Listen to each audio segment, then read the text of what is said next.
Assalamualaikum warahmatullahi wabarakatuh. Baik para peserta mata kuliah Politik Hukum, eh, untuk program Magister Ilmu Hukum, program Pasca Sarjana Universitas Al-Ulya. Kita lanjutkan kembali materi kita Politik Hukum. Pada penjelasan lalu saya sudah menjelaskan tentang konfigurasi politik hukum Indonesia pada masa Orde Lama, yang dalam hal ini adalah pada masa pemerintahan Presiden Soekarno. Baik, kita kembali lagi melanjutkan tentang konfigurasi politik hukum Indonesia pada masa Orde Lama, yang tentu saja dalam hal ini adalah di bawah kepemimpinan Presiden Soeharto atau kepemimpinan Jenderal Soeharto.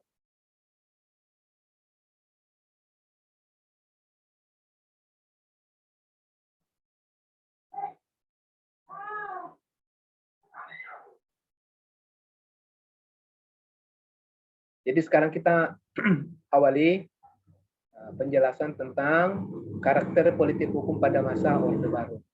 Tentu saja Orde Baru ini cikal bakalnya itu dimulai pada saat Super Semar, dikeluarkannya Super Semar, Surat Perintah 11 Maret, itu tanggal 11 Maret 1966 dari Soekarno ke Letnan Jenderal Soeharto ketika itu. Jadi Soeharto diberikan legitimasi, diberikan kewenangan oleh Presiden Soeharto.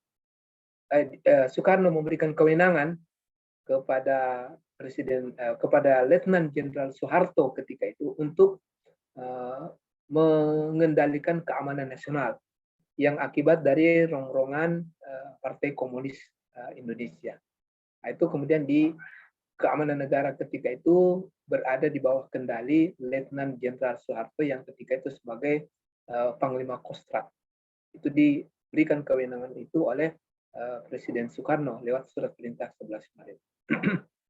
Nah, setelah Soekarno ini mengalami delegitimasi, maksudnya mengalami delegitimasi, mengalami arus ketidakpercayaan dari masyarakat Indonesia yang ditandai dengan semakin berkuasanya atau semakin kuatnya pengaruh dari Partai Komunis.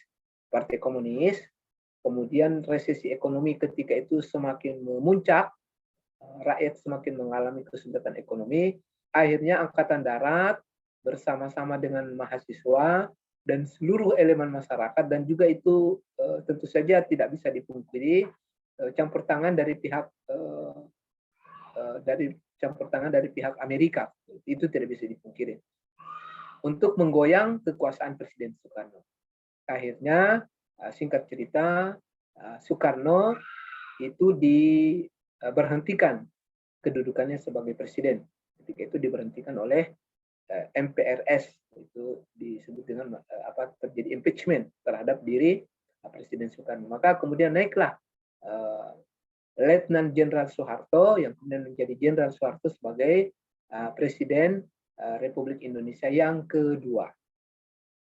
Nah, pada saat Pak Harto memimpin Republik Indonesia ini ya cukup lama juga, 32 tahun. Jadi memimpin Indonesia itu cukup lama, selama 32 tahun. Nah, di sini kita akan membincangkan kembali bagaimana karakteristik politik hukum masa Orde Baru di bawah kepemimpinan Presiden Soeharto. Baik. Jadi ketika rezim Soekarno jatuh dari panggung kekuasaan, lalu naiklah Soeharto memimpin Indonesia. Nah, kepemimpinan Soeharto inilah yang kemudian dikenal dengan istilah Orde Baru. Nah, Soeharto ketika itu sebagai seorang jenderal angkatan darat itu telah memimpin Indonesia selama 32 tahun. Tentu gaya kepemimpinannya itu adalah gaya kepemimpinan yang militeristik. Jadi maksudnya kepemimpinannya yang militeristik adalah gaya kepemimpinan Soeharto itu adalah gaya kepemimpinan maksudnya menggunakan jalur komando, karena kan gaya kepemimpinannya adalah militeristik.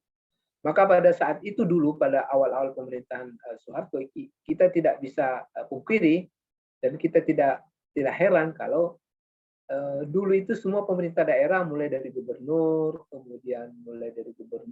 bupati, Bahkan camat sekalipun itu kebanyakan dari banyak-banyak dari Angkatan Darat. Baik itu dia masih militer aktif, Angkatan Darat aktif, maupun dia ini non aktif yang atau pensiun. Jadi banyak-banyak dulu waktu itu dipimpin oleh berlatar belakang militer khususnya Angkatan Darat. Bahkan para menteri itu ya banyak-banyak juga itu kental dengan Angkatan Darat dulu pada masa pemerintahan awal-awal pemerintahan Presiden Soeharto. Maka gaya kepemimpinannya itu adalah tentu saja adalah gaya kepemimpinan yang sangat militeristik. Nah, itu yang dibangun oleh Pak Harto ketika beliau menjadi Presiden Indonesia selama 32 tahun lamanya. Tentu saja selama 32 tahun kepemimpinan Pak Harto, maka kebijakan hukum atau politik hukum yang dibangun ketika itu adalah bangunan politik hukum yang cenderung personalitas Soeharto.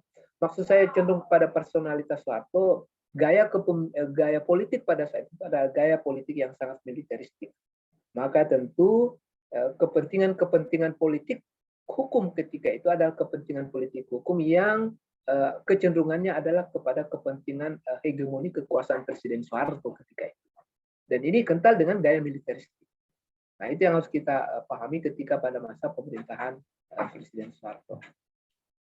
Nah, Pak Harto dulu ketika dia membangun pemerintahannya atau menata pemerintahannya itu Pak Harto menggunakan 3 pilar. Jadi menggunakan 3 pilar politik. 3 pilar politik yang menjadi penyangga kekuasaan Pak Harto ketika itu. 3 pilar politik itu yang ketika itu disebut dengan istilah jalur ABG. ABG ini bukan anak baru gede ya, bukan. Itu 3 jalur. Jalur ABRI, birokrasi, dan Golkar. Nah, ABRI kan memang karena latar belakang Pak Harto kan itu Angkatan Darat. Jadi maka gaya kebijakan politiknya itu pasti memang mengadopsi gaya-gaya militeristik. Birokrasi itu dengan menggunakan birokrat, kekuasaan Pak Harto, menggunakan alat birokrasi. Dulu birokrasi itu memang sangat diperhatikan. Jadi dulu itu seingat saya pada masa Pak Harto dulu, siapa yang mau jadi kepala dinas, siapa yang mau jadi kakan ketika itu, jadi menjadi kakanwil. Dulu itu kepala dinas namanya Kandepak atau ya Kakandepak, kepala kantor bagian provinsi dan bupati atau wali kota. Nah, pada saat itu jenjang karir betul-betul diperhatikan. Jadi seorang kepala kanwil itu dulu kepala kantor wilayah istilahnya, kalau sekarang kan kepala dinas ya, kepala dinas provinsi. Itu diperhatikan jenjang politik. Bukan, jenjang karirnya. Betul-betul diperhatikan jenjang kepangkatan pada waktu itu. Beda sekarang ya, kalau sekarang ini siapa yang dekat dengan politika itulah yang akan mendapatkan dia akan mendapatkan kekuasaan. Kalau sekarang ya, kalau partai dulu enggak. Maka betul-betul bertumpu pada birokrasi. Kemudian G itu Golkar, artinya Pak Harto itu membangun partai politik dulu itu nyaris dia betul-betul membesarkan Golkar. Jadi Golkar pada saat itu betul-betul merupakan single majority. Jadi single majority partai, betul-betul partai tunggal. Adapun yang lain itu seperti pada saat itu Partai Demokrasi Indonesia dengan P3, Partai Persatuan Pembangunan itu hanya sekedar ini saja. Untuk meramaikan pemilu saja sebetulnya. Supaya nanti Pak Harto di mata internasional ketika itu jangan dicap sebagai orang yang tidak demokratis. Maka dia buat 2 partai sebagai penyeimbang. Tapi bagaimanapun juga 2 partai ini itu hanya ya itu pasti dikendalikan oleh Pak Harto. Karena dulu itu kalau mau jadi ketua partai itu harus berada di bawah restu dari Pak Harto. Nah, gaya kepemimpinan politik Pak Harto pada saat itu dia mengusung tema-tema politik itu yang dikenal dengan istilah pertumbuhan ekonomi dan stabilitas nasional. Itu selalu yang dibangun karakter politik Pak Harto pada saat itu. Jadi kalau ada apa-apa dan sesuatu yang terjadi itu dianggap mengancam kekuasaan Pak Harto, itu dibahasakan dengan kata-kata ini mengganggu stabilitas nasional atau ini mengganggu pertumbuhan ekonomi, kan begitu. Jadi kalau ada orang yang melakukan kritik terhadap kebijakan kebijakan-kebijakan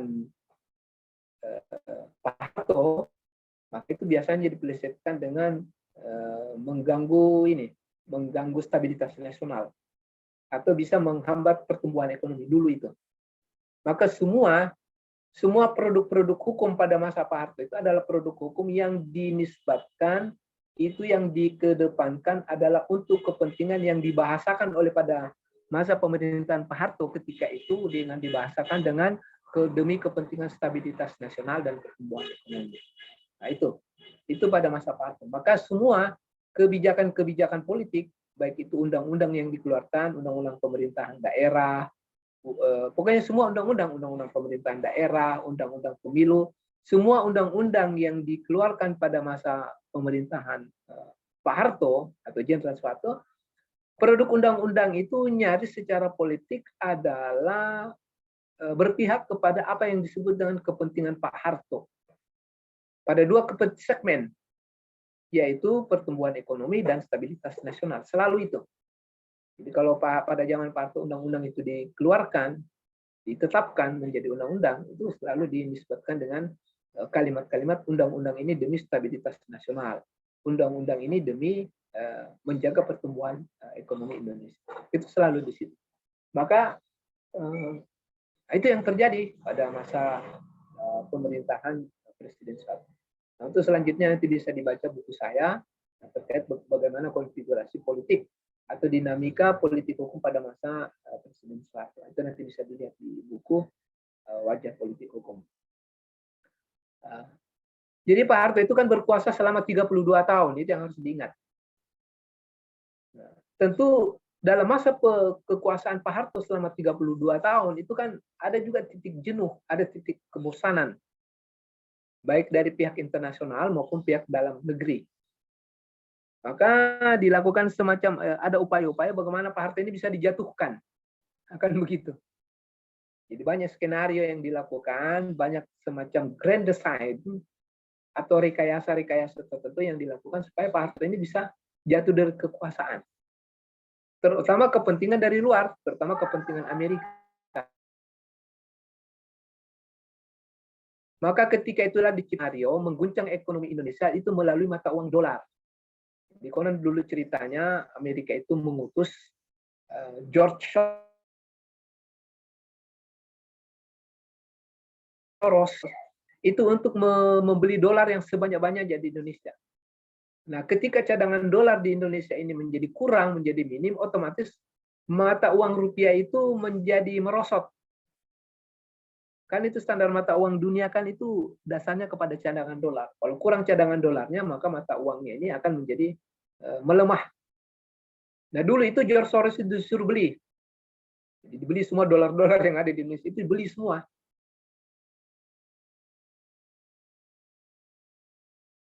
Karena mengalami defisit dolar ketika itu, maka banyak investor asing yang kemudian menarik dolarnya di Indonesia. Banyak menarik dolar. Dan orang-orang Indonesia, orang-orang kaya di Indonesia itu investasi uangnya itu banyak dialirkan ke bank luar negeri. Akibatnya apa? Karena situasi itu yang terjadi, akhirnya rupiah semakin melemah. Bayangkan dulu, ingat saya itu. $1 itu kan dulu itu 2.000 rupiah.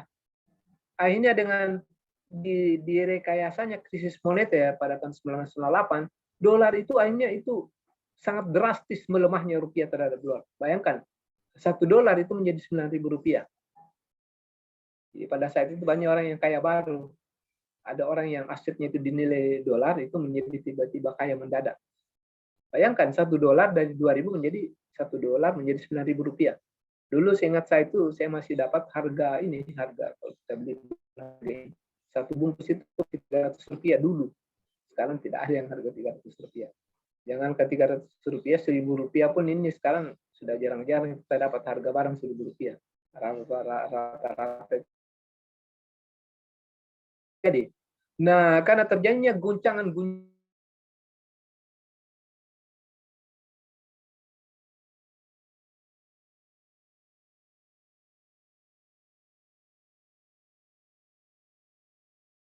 Soekarno menyatakan diri mundur sebagai Presiden Republik Indonesia. Dia mundur. Akhirnya digantikan oleh B.J. Habibie sebagai pemerintahan transisi yang menggantikan Pak Harto ketika sebagai Presiden, B.J. Habibie.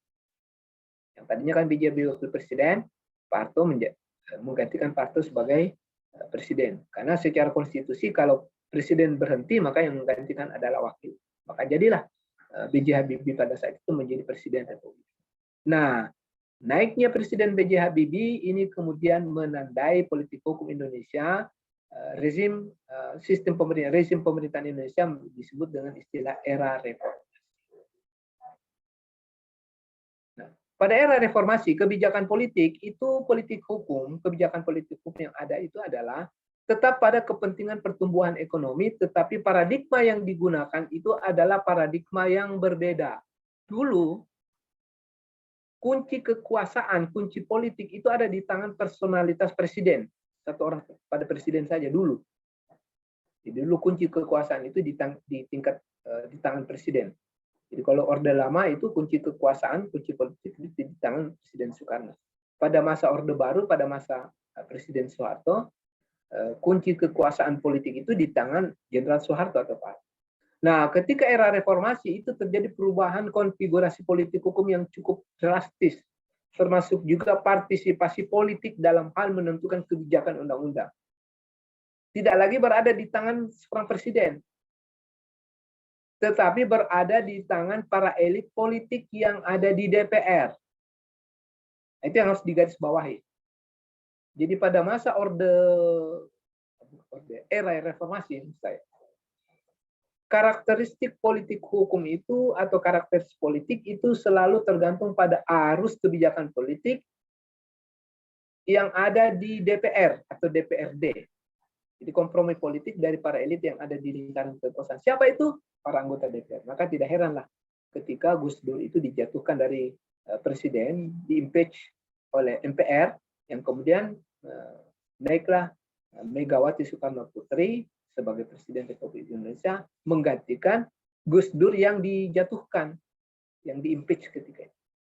Nah, ini kita lihat bahwa pada era reformasi, kebijakan-kebijakan hukum itu adalah kebijakan hukum yang bertumpu kepada para elit atau yang kita kenal dengan istilah oligarki politik.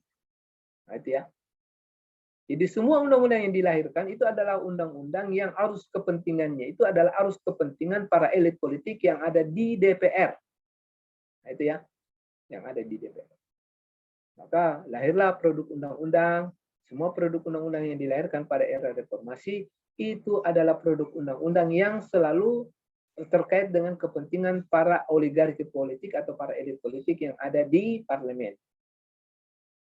Jadi ketika undang-undang dilahirkan itu ya kepentingannya itu apa? Ya harus ada kolaborasi antara elit politik yang ada di DPR atau parlemen dengan yang ada di kekuasaan atau yang ada di eksekutif, taruhlah presiden. Jadi era reformasi sekarang ini kalau mau digolkan undang-undang itu harus ada penyimbang, harus ada persetujuan dari DPR atau DPRD dan harus ada persetujuan dari pemerintah. Nah, pemerintah itu ya presiden atau gubernur, bupati dan seterusnya.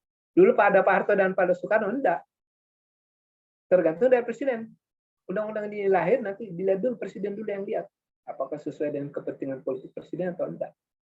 Sementara para elit politik yang ada di DPR atau DPD itu kan hanya tukang stempel saja sebetulnya dulu. Kalau sekarang kan enggak. Nah, itulah pada era reformasi yang kalau kita lihat bagaimana konfigurasi politik Indonesia, politik hukum Indonesia pada era reformasi. Jadi disinilah penguatan partisipasi politik dari partai yang menjadi pengendali kekuatan politik. Jadi sekarang ini kalau kita lihat, pengaruh Megawati itu lebih besar daripada pengaruhnya Jokowi sekarang ini. Jadi orang sepertinya ya ini kita sepertinya ya.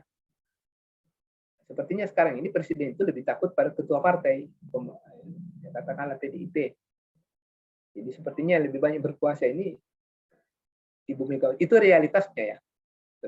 Artinya di sini kita bisa lihat pada era reformasi hubungan kekuasaan tidak lagi dibangun bertumpu semata-mata kepada personalitas presiden atau kepala negara, tetapi dibangun atas dasar kompromi-kompromi politik antara para partisipan yang ada di DPR dan DPR. Nah, disinilah maka sering terjadi tarik-menarik antara eksekutif dan legislatif berkenaan dengan dikeluarkannya sebuah kebijakan. Dalam membangun kebijakan tersebut, pemerintah dengan legislatif haruslah sejalan dan seirama.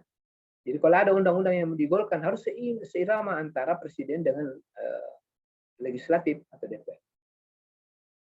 Walaupun biasa terjadi ada kalanya legislatif mendominasi eksekutif atau sebaliknya.